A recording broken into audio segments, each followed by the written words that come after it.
Hello guys, আসসালামু আলাইকুম। আশা করি সবাই ভালো আছেন। আমিও আলহামদুলিল্লাহ ভালো আছি আপনাদের দোয়ায়।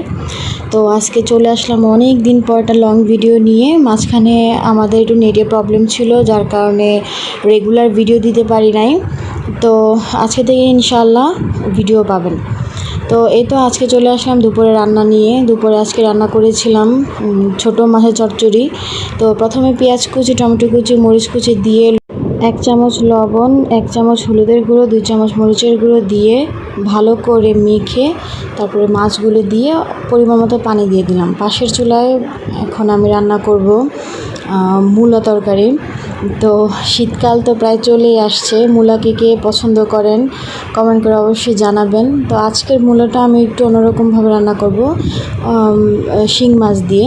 তো মাছটা যেহেতু আমি ভাজবো না, তাই পেঁয়াজ কুচি দিয়ে এখানে ভালো করে ভেজে অল্প অল্প করে মশলা করে দিয়ে দিব। 1 চামচ হলুদ, 2 চামচ মরিচের গুঁড়ো, আমরা একটু ঝালটা একটু বেশি খাই। তারপর পরিমাণ মতো পানি দিয়ে একটু বেশি পানি দিব, যেহেতু আমি মাছটা এখানে একটু কষাবো। তাই তো শিং মাছ আমি কেটে ধুয়ে পরিষ্কার করে নিয়েছি।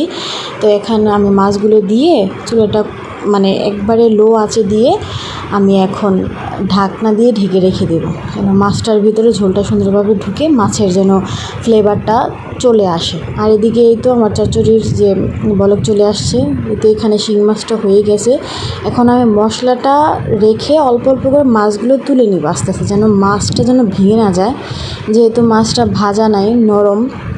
তো এখন আমি মূলা আর একটা আলু দিয়েছিলাম সাথে, এখন মূলাগুলো দিয়ে দিব, দিয়ে ভালো করে নেড়ে চেড়ে এটাকে কষাবো।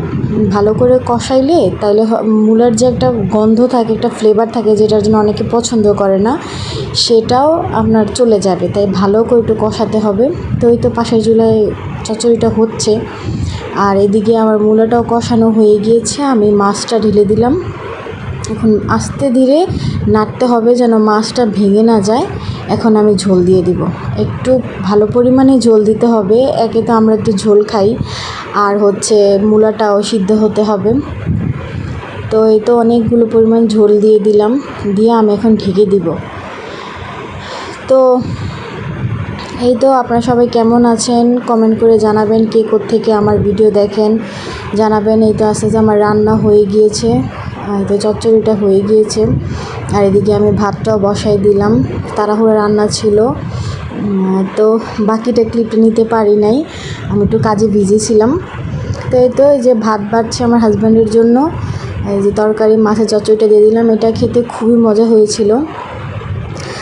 তো আমার ভিডিওটা কে কোন জায়গা থেকে দেখতেছেন অবশ্যই কমেন্ট করে জানাবেন। আর আমার ভিডিওগুলো যদি কোনো জায়গা দিয়ে একটুখানি আপনাদের কাছে ভালো লেগে থাকে, তাহলে অবশ্যই সাবস্ক্রাইব করবেন, লাইক কমেন্ট করে শেয়ার করে পাশে থাকবেন।